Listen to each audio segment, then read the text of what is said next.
இன்றைக்கி சுண்டக்காய் சமையல் செய்ய போகிறோம். சுண்டக்காய் கறி. இதுதான் சுண்டக்காய் செடி. இவர் சுண்டக்காய் காய்.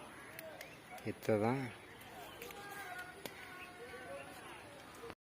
சுண்டக்காய் செய்ய போகிறோம். இது வரும் சுண்டக்காய்.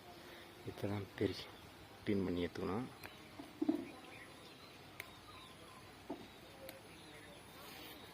இதுதான் முள் இருக்குது. முள் ஷார்ப்பாக எடுத்துக்கலாம். வாங்க.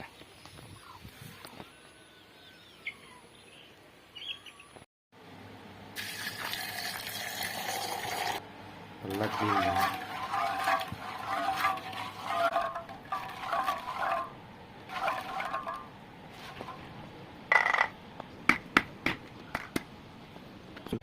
இது மாதிரி சுண்டைக்காயை நல்லா இடிச்சுக்கணும். இது மாதிரி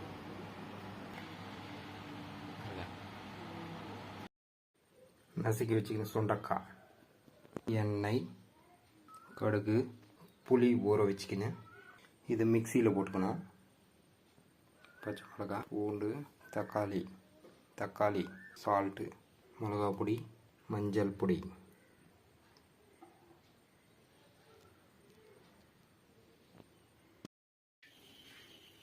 எண்ணெய் காஞ்சிச்சு. சுண்டக்காய் போட்டுக்கலாம். சுண்டக்காவை நல்லா எண்ணெயில் நல்லா வறுத்துக்கணும். சுண்டைக்காயில் லைட்டாக மஞ்சள் பொடி போட்டுக்கலாம். போட்டுக்கணும். நல்லா கலருங்க. நல்லா இது மாதிரி ஃப்ரை ஆகிடுச்சு. எண்ணெயில் நல்லா ஃப்ரை ஆகிடுச்சு. இது எடுத்து வேறு பாத்திரத்தில் மாற்றிக்கலாம். தனியாக செப்பரேட்டாக ஒரு கடாயில் எண்ணெய் ஊற்றிக்கலாம். எண்ணெய் காஞ்சிச்சு. கடுகு போட்டுக்கலாம். கடுகு பொரிஞ்சிச்சு. வெங்காயம் போட்டுக்கலாம். கட் பண்ணி வச்ச 2 சின்ன சின்ன பச்சை மிளகாய் போட்டுக்கலாம். உருவி வச்சா கறிப்பிலையும் போட்டுக்கலாம். கறிவேப்பிலை நல்லா வதங்குற மாதிரி கலந்துடலாம். மஞ்சாத்தூள் ஒரு சின்ன டேபிள் ஸ்பூன் போட்டுக்கலாம். அரைச்சி வச்ச தக்காளி, பூண்டு, பச்சை மிளகாய் பேஸ்ட் போட்டுக்கலாம்.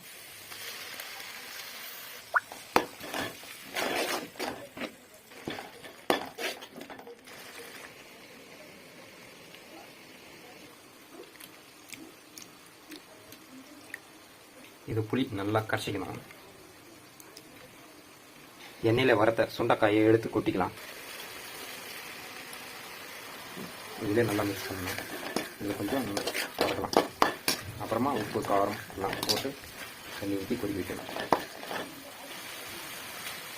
நல்லா வதக்கிக்கணும். இதுலேயே இப்போ காரம், உப்பு போட்டுக்கலாம். மிளகாத்தூள் போட்டுக்கலாம். 2 ஸ்பூன் போட்டுக்கலாம். தேவையான அளவு சால்ட்டு போட்டுக்கலாம். கலந்து நல்லா கலந்துட்டோம். தண்ணி ஊற்றி கொஞ்சம் நேரம் கொதி வைக்கணும்.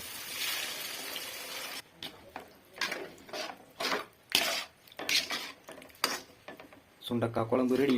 இன்னும் கொஞ்சம் நேரம் எடுத்து புளி ஊற்றி இறக்கிட வேண்டியது தான்.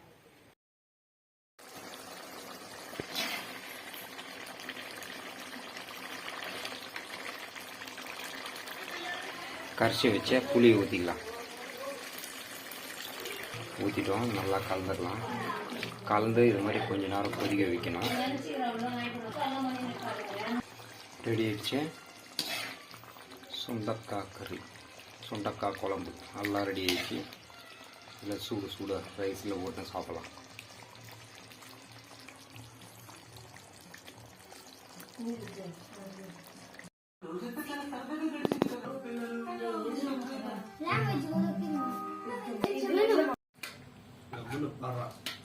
சுண்டக்காய்